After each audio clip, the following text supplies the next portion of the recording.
Hello, my name is Charlie. I would have loved to meet you in person, but unfortunately, due to the current circumstances, I'm recording from my home office in my spare room. I'm going to talk to you today about where can a language degree take you, specifically about my own experience with my degree and my year abroad, and my experience at Cardiff as well. So I chose to study languages, first off, because it was enjoyable. That was my main reason. I liked what I did in GCSE and A level, I enjoyed it, and I just wanted to carry on doing that. I found that it did gain me a lot of confidence. I was a very shy, retiring person, I think, when I first came to Cardiff. And I think all of my lecturers will probably attest to the fact that I became a different person really by the time that I graduated. Became much more confident, became more outspoken. I certainly wouldn't have been able to talk or make a presentation in front of people like I'm doing now. You do become more employable with a degree in modern languages. I found in my own experience that I've had no shortage of job offers really. Lots of different things have come my way. Now that I'm more experienced, now that I'm older, I found that I can pick and choose really between different things that I want to do, but it is great to have the opportunities there. You do learn a great deal as well about new cultures, and that's something that I was very keen to do when I first picked my what I was going to study at degree level. I had never really travelled much outside of kind of summer holidays to France every now and again when I was young, and I really wanted to understand other cultures in a different way. And that's something that you not only learn about with a language degree in the classroom, but you learn through meeting people, you learn through experience perhaps on the year abroad, and you do have a multitude of opportunities available to you as a language student and as a language graduate. I learnt German on the side of in my first year when I studied languages at Cardiff, and in my past job, the previous job that I worked at, we had a market in Germany. So when my German-speaking co-worker was off sick, I had the opportunity to cover for her and meet her customers and work in that market, which I wouldn't have done if I didn't have any German-speaking knowledge. So that was really great. I want to talk now about why I chose specifically languages at Cardiff. The reason I liked it so much was that you can walk everywhere between the university buildings and it's all kind of very close together, even though it's situated right in the middle of a capital city. So that felt really good to kind of walk around and feel like you were on a campus, but also you're within a stone's throw of the city centre. The Students' Union is really great. They're putting more money into the new student centre. I think it's going to be an even bigger and brighter hub in years to come, so that will be excellent. The School of Modern Languages itself is very supportive, very committed to you as a student. On my very first day in the Modern Languages department, I had my personal tutor sit me down and go through my module choices with me for my first year. And that was something that I, as a new student who didn't really know much, very much appreciated and needed that help, I think. That's from day one, and then right up until your very last day as a student there and even beyond. There are workshops and seminars on employability and preparing for work after university. So I'm going to talk a little bit now about my year abroad. There are lots of different options for your year abroad. You can do all sorts, from teaching in a school abroad to a work placement. I was interested in the time at translation.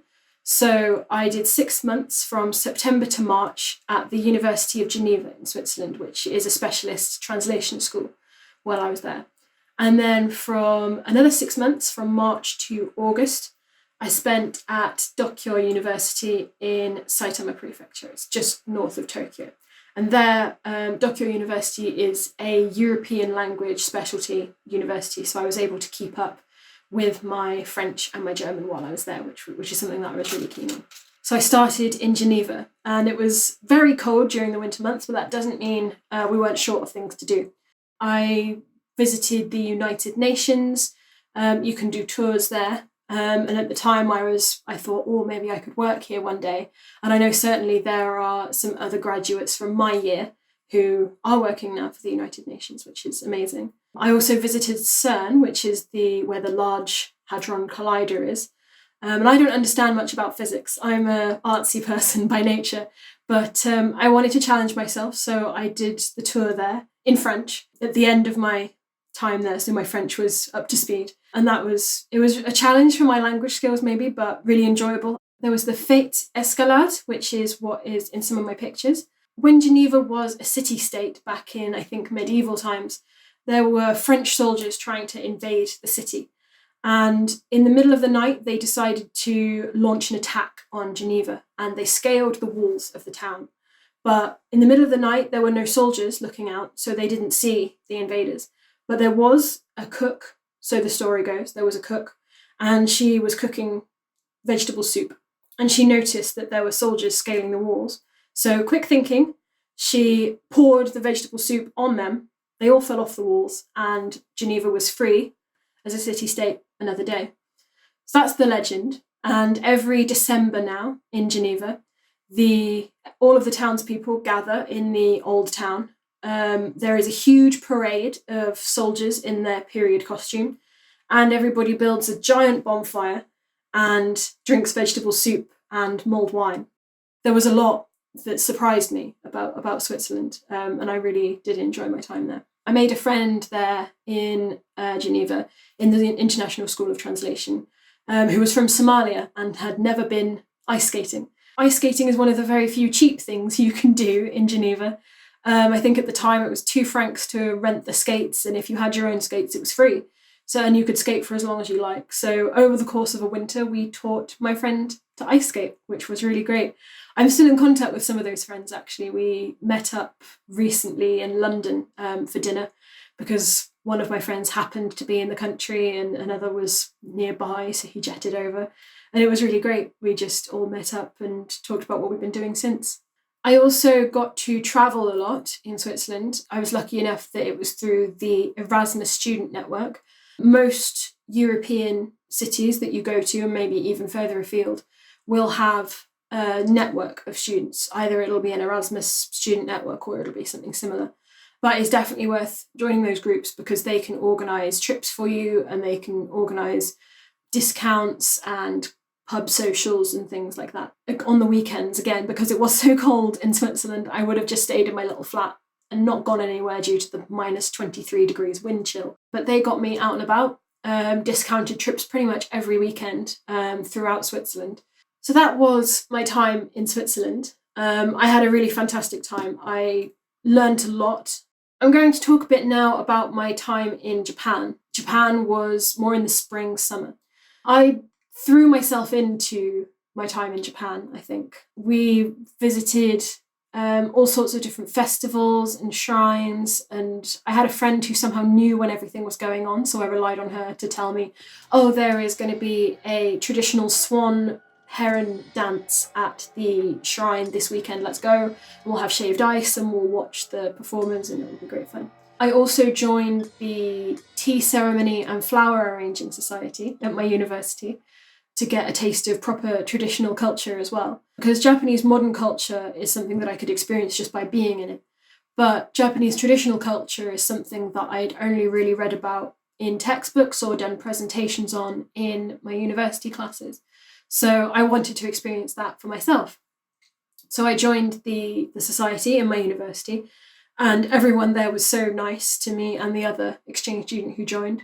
For some reason, they trusted me to run the ceremony, the tea ceremony, for the school's cultural festival.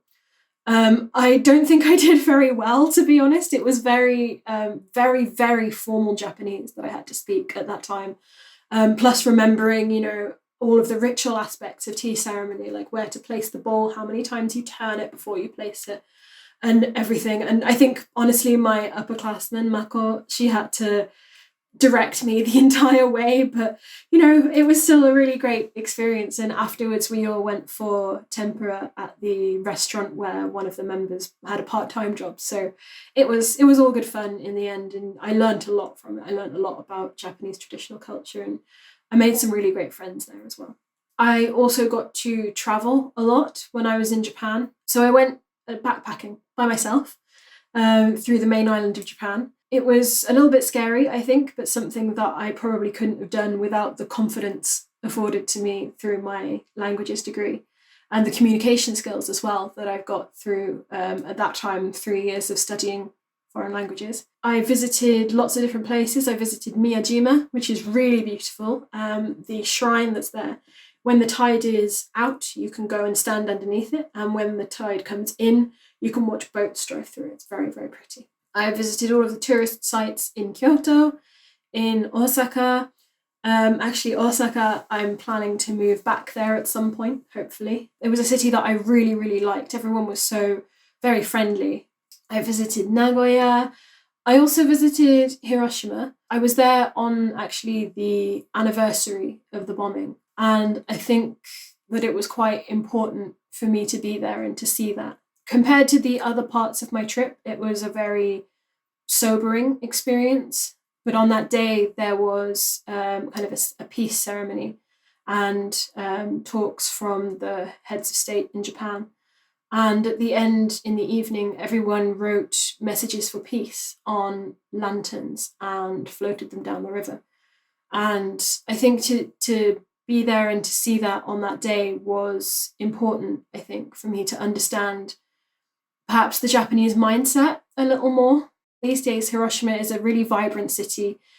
People are friendly. Actually, a lot of Japanese people are friendly in general. I also went hiking in the Nagiso Valley. I went hiking quite a bit when I was in Japan, actually. They've got some beautiful places to see, beautiful natural areas. So I went hiking. It's a very ancient road. It's the old road that used to connect the old capital and the new capital of Japan. So what does all this mean for me? You know, I can talk at length about my experiences on my year abroad, even though it was quite a while ago now. I still think it was, without any sort of hyperbole, one of the best experiences of my life. I gained a huge sense of freedom and independence just from going to a foreign country and living there on my own. It takes a huge amount of confidence. I didn't think I was capable of it, quite honestly, when I got on the plane for the first time. But you gain that sense of complete independence. Like, I've done that now. I can do absolutely anything, make you feel like. So, and you get a lot of once in a lifetime experiences, stuff like the things that I talked about, the understanding of other places and cultures that you can't really get necessarily in a classroom. Unparalleled communication skills is another one thing that I've gained. My communication skills is something that I've used in my work since graduating.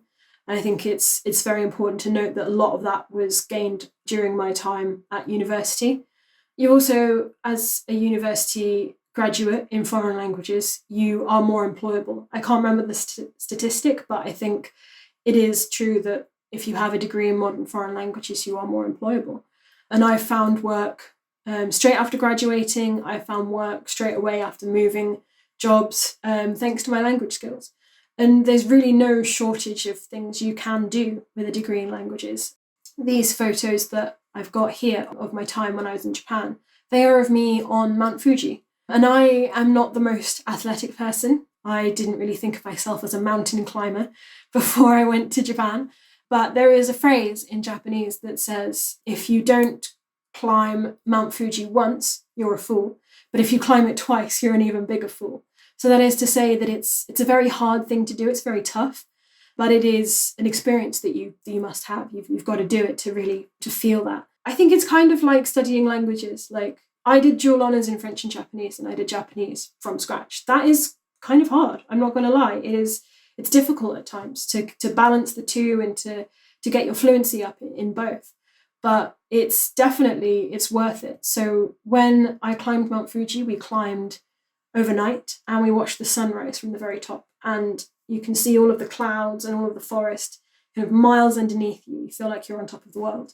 And it's like that when you graduate, I think, even though it's maybe a challenging experience for you to do. When you get through it, you've got the whole world at your feet. You've got so many different opportunities for study and work and things you can do. So I think it feels like being a language graduate to stand at the top of a mountain. So what am I doing now? My degree was a while ago. I graduated in 2015. But now I am an online English consultant. This is my office. You can see that I teach English online to students in South Korea, China, and Japan. But I haven't always taught English. It wasn't originally what I wanted to do when I graduated. Previously, I worked for a company called Salsa Manufacturing. They're based in Cardiff. They are a Spanish company, and they are a steel manufacturer. So I worked there as part of a multilingual, multinational team, communicating with customers around the UK and Europe. I spoke French every day, which is the main reason that I wanted to work there. I wanted a job where I could use the skills that I had got through my time at university. But I also spoke German as well, when required, to help the other members of my team. And that I worked there for 3 years, and I really, really loved it there. Before I worked at Celsa, I worked for just over a year at Sony UK Technology Centre in Pencoed, which is a bit further of a commute. It's about half an hour from Cardiff on the M4. I worked there for just over a year. My Japanese skills got me this role. At the end of my degree, there was a presentation competition run through the university and through the Wales Japan Club, which is a group of Japanese families and businesses in South Wales. And the first prize for the presentation competition was an internship at the company of your choice, either Sony or Panasonic, both of which have offices and sites in South Wales. I was recommended Sony because they have a really good training program. And so after winning the competition, my presentation was about Japanese female entrepreneurs, but I chose Sony in the end. I worked there as an assistant training officer in the learning and development department, so training all new incoming employees and working to arrange development for existing employees and managers. And I liked that job. It was good as a first job out of university, but I wasn't using my French or my Japanese. And that's fine for a lot of people. I still got friends who did the same degree as me and who still work for Sony, doing things like supply chain management, marketing, account management, production management, various things like that. And they don't use their Japanese skills on a daily basis, and that's fine for them because they're doing something that they enjoy. But for me, I think I would want to use my language skills on a day-to-day basis, so that's why I moved to Celsa. I think I would like to, in the future, continue my English teaching online, but I would like to travel with it. There's lots of opportunities for me, and it's really only now, at the age of 26, that I'm figuring out what it is I want to do, which is actually my 10-year plan is to set up my own language consultancy business where I combine the skills that I've got from my time in the manufacturing industry with the skills that I got from my time at university, and use that to help people improve business, to tutor, to teach in that kind of way. So my first plan is to get my Japanese skills back up to scratch. They're very rusty after a few years away, but hopefully soon I can get on that. But for now, I'm really enjoying my teaching English online. My students are really funny and I love it. So that's pretty much all from me. Thanks.